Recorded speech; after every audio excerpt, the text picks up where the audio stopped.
Hello everyone, good morning. Welcome back to my channel and in another vlog. So अहिले चाहिँ हामी हटिया जान लाग्दै थियौँ हैन। हामी भन्नाले म र अरु 2-3 जना दिदी हुनुहुन्छ। अनि त्यो दिदीहरुलाई चाहिँ म ट्राम चढ्ने ठाउँमा भेट्छु, निस्किन भनिसक्नु भएको छ। अब निस्किन्छु छिटै राम यो त यही छोडेर हिँड्दिनु भएछ। यहाँ फोहोर फ्याल्नु पर्ने, अब आएर फ्याल्छु। त्यस्तै छ साथीहरु, अब निस्किनु पर्छ। हतारमा अलि त्यस्तै भयो। मैले चाहिँ यो फोहोर अहिले नै फ्यालिदिनु लागेको, किनभने यहीँनेरि छ नि त। यहीँनेरि छ अनि यसमै हालिदिने हो। फेरि कतिचोटि आउनु भनेर नि यही हो, यसमै हालिदिने हो फोहोर। हाम्रो एकजना दिदी चाहिँ यही हो। एउटा दिदी त्यहाँ हुन्छ, एउटा दादा, एउटा दिदी चाहिँ हुनुहुन्न।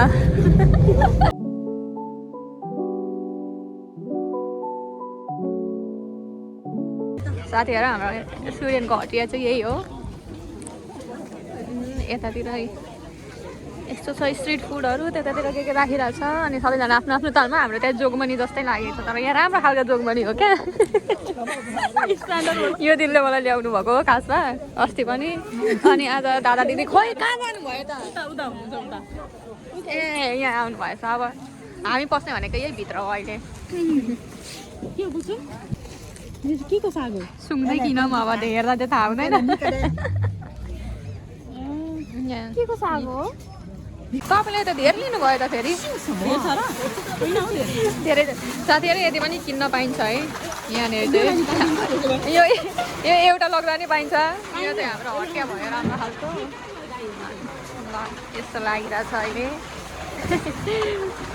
हाम्रो अर्को दिदी पे गर्दै हुन्छ। यहाँनिर चाहिँ फेरि कार्ड मात्रै चल्दो रहेछ। आजसँग कार्डहरू केही छैन। ल दिदीले चाहिँ यति किन्नुभयो, मैले चाहिँ यही दुइटा।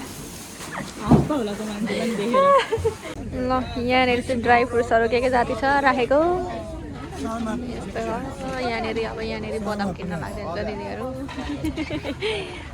यहाँनिर चाहिँ पार्किङहरू टाइपको रहेछ। अनि यो पर देखेको चाहिँ होटेल अरे।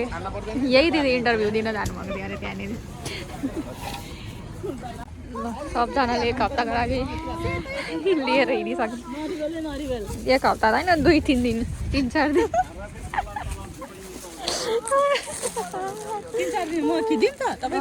यसरी भइहाल्छ।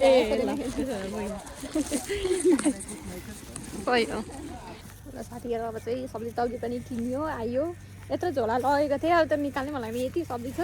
तर यसले नि अब 2-3 चोटि बोक्छ, किनभने हरियो सागपात पनि खानुपर्छ नि त कहिलेकाहीँ। यति सब्जीलाई तपाईँलाई 40 रुपियाँ पर्यो। 40 क्रोना रुपियाँ त नेपाल। अनि आजको मौसम भन्नुपर्दा चाहिँ फेरि पानी परेको थियो होला सायद राति। अनि अहिले चाहिँ यस्तो बादल सादल लागेको छ, त्यस्तै छ। अनि अब संस्कृति दिदी पनि आउने दिन आउँदैछ। बिहार आउनुहुन्छ नि, हामी लिन जान्छौँ। अनि त्यतिखेर पनि रमाइलो भ्लगहरू आउँछ। त्यस्तै छ, स्टे ट्युन। बरु घाम नलागेको दिन त्यस्तो साह्रो चिसो हुँदैन रहेछ साथीहरू। अब हावासावा पनि छैन त्यति खासै। घाम लागेको दिन चाहिँ तपाईँलाई हावा नि लाग्छ। अस्ति कति धेरै हावा लागेको थियो बस्दामा चाहिँ। हावा नि लाग्छ, सबै थोक हुन्छ। यहाँ नि त्यस्तै अरे। अब यस्तो अब जाडोमा पनि हिउँ परेको बेला चाहिँ एकदम जाडो हुँदैन अरे। अनि हिउँ रहिसकेपछि चाहिँ अनि फेरि एकदम चिसो हुन्छ अरे। अब हिउँको बेला हिउँतिरै देखाउँला, भिडियो चाहिँ बनाइहालिन्छ भिडियोको गरेको बेला। अब त्यस्तै हो साथीहरू। अनि यतातिर फुलहरू नि अलिअलि फुल्न थालेछ। अब अस्ति यहाँनिर फुल फुल्छ भनेको त नि छैन, केही नै छैन। अनि अब आजको भिडियो यति नै होला सायद, किनभने अब खासै कहीँ छैन, कहीँ जाने कुरा नि छैन, केही नै छैन। So thank you so much for watching.